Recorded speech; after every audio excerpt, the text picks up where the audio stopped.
We traapje dus eerst aan met Janneke de Boer. En we zien mij haar waarom op haar avontuur als actrice in het stuk De Furie van Dokkum. Goeiemiddag Janneke. Ja, goeiemiddag. Mooi dat is de best. Ja, daar wist vanzelfs onderdeel van De Furie van Dokkum. Het muziektheater in Dokkum wat zich afspelen in de Bonifatiuskapel. Klopt. Kist eerst wat vertellen hoe die rol, want daar hiest de auditie die je Ja, klopt. Heb ik een auditie gedaan voor het koor en als het woedest een liedse bijrol. En nou ja, dat liep me beide leuk. Dus ik ga voor beide auditie dienen. En ik, mooi van mij, ik ga beide rollen krijgen. Ik mocht in het koor jongen en ik ga een liedse bijrol krijgen als Anne. Als wie een katholieke dame, wie ik. Samen met nog 2 orenspelers wien wij de katholieke dames. Ja, en toen was dus die rol. Wat tocht er toen? Hoe viel de die toen je uitgewezen was? Nou, de wien eigenlijk precies genoeg meesken voor de rol. Dus het wie net wie net ziet van is hoe nu de rol krijgen of net, want er wien gewoon genoeg aanmeldingen.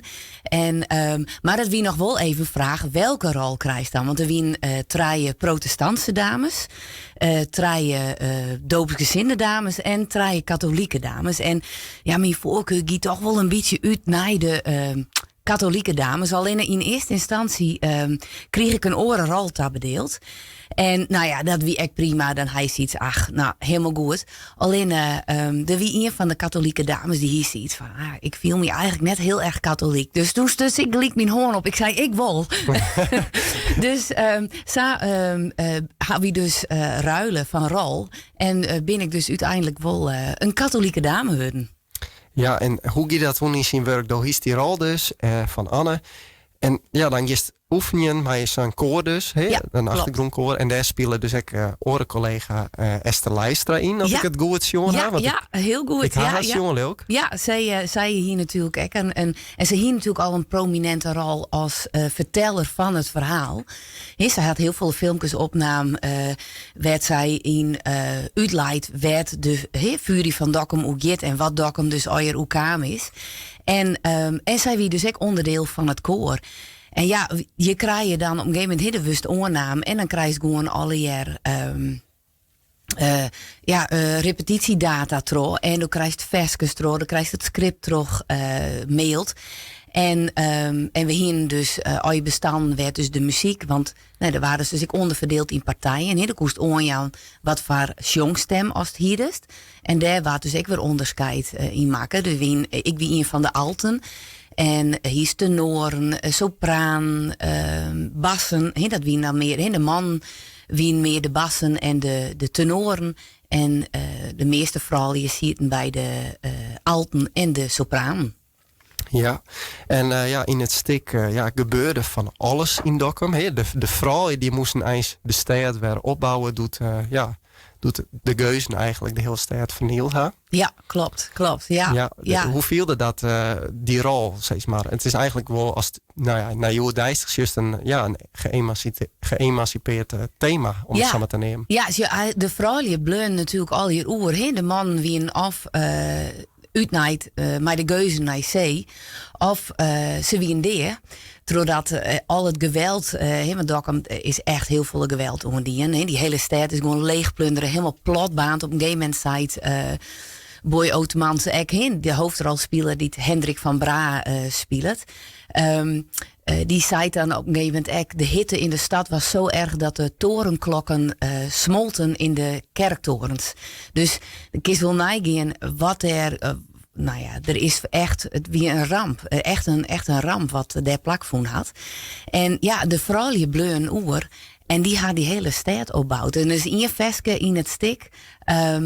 Dat is op de wijze van They Don't Really Care About Us.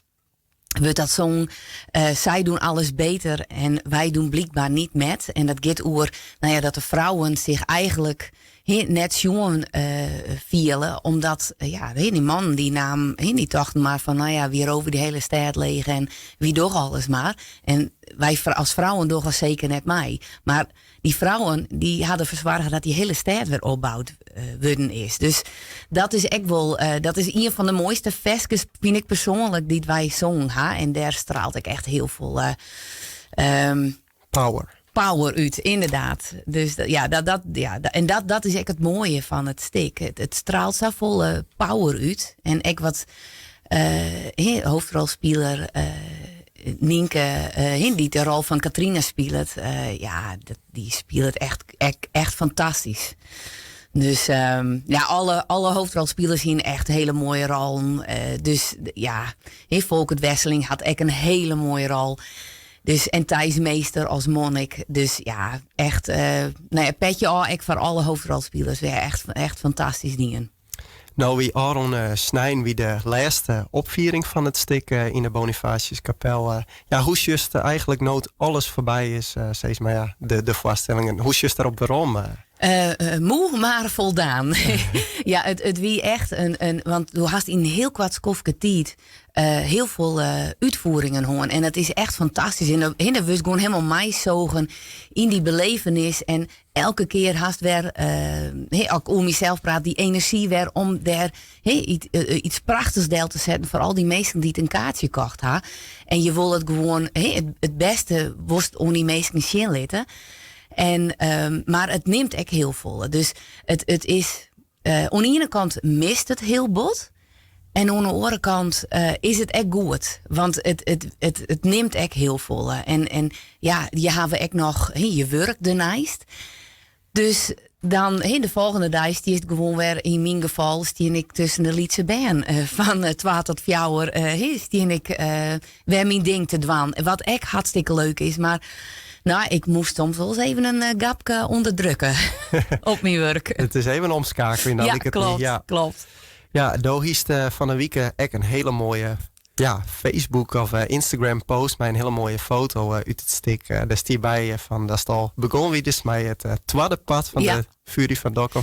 Ja, ik kan sterk wat over vertellen. Ja, die foto is naam toch Grete van der Veen, mijn mede-katholieke medestander. En op een gegeven moment wist ik wel, ik wel heel veel de tijd om even, voordat het stik dan echt begint en de meesten binnenkomen, wij zijn er dan al lang. Dus je moest even verklaren, je moest even dit, even een foto nemen. En wist op een gegeven moment ik wel een beetje lollig, dat stinkt. En ik stien dus voor de meesten die de foto net zien, ik stien dus aan de schreeuwtafel van Hendrik van Bra. Stien ik dus mij een veer in mijn hand op zijn paparassen. Ja, ik schreeuw natuurlijk net echt, maar stien ik in een pose dat ik dus on het schreeuwen ben. En daar hiek onder zet inderdaad. Ik ben al vast begonnen met deel 2. Ik omdat het gewoon feels dat wie al, een van de laatste dagen dat wij het stik opvieren, dan feels het einde nader. En aan de ene kant was dat gewoon helemaal net, omdat het zo'n fijne groep is. En wie met z'n allen. En want die begonnen ik altijd met z'n allen. En dan hier Volkert Wesseling, die doet in het stik, doet hij een soort van hakka. En die dienen we altijd met z'n allen van tevoren. En dat begon aan mij hartje goed. En ja, dat straalde, dat dienen we dan met z'n allen. En daar kreeg je zoveel energie van. En dat zijn gewoon al die dingen die het stik maakt van diezelf om dat ze mij zoveel positiviteit en energie inging kist. En dat mis je nou gewoon. En dus dat maakt echt wat ik eronder van, eigenlijk wil ik wel dat deel 2, die komt er natuurlijk net. Maar dat wie wel een beetje de gedachte erachter van, dat zou wel heel fantastisch wezen om mij deze meesken deel 2 te maken.